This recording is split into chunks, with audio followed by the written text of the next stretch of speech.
Hello বন্ধুরা। বন্ধুরা, আজকে আমার একটা বিষয় জানার আছে। এই যে এই দুটো পায়রা দেখছো, এটা হচ্ছে একটা নর পায়রা আর একটা মাদি পায়রা।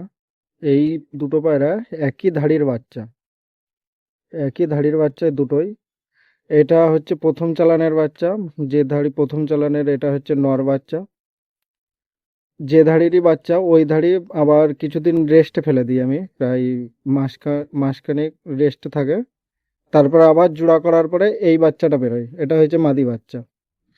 ওই একই ধাড়ির এটা নর বাচ্চা। আর তারপরে নর বাচ্চা বেরোনোর কিছুদিন, প্রায় মাসখানেক রেস্ট করার পরে আবার জোড়া বসানোর পরে এই মাদি বাচ্চাটা বেরোয়। তো এর নর মাদা হয়েছে।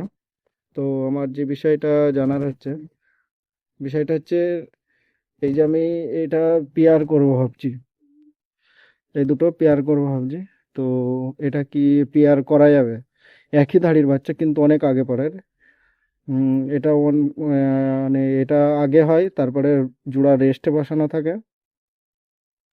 রেস্টেতে বসানোর পরে আবার একটা বাচ্চা হয়, সেটা হচ্ছে এটা, প্রায় এই বাচ্চাটা মাদি বাচ্চা, আর এটা নটটা আগের। তো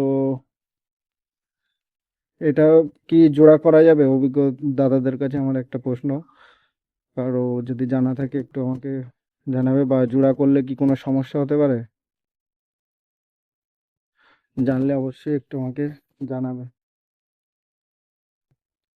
অনেকটা ডিফারেন্স, মানে এদের বয়সের অনেক ডিফারেন্স।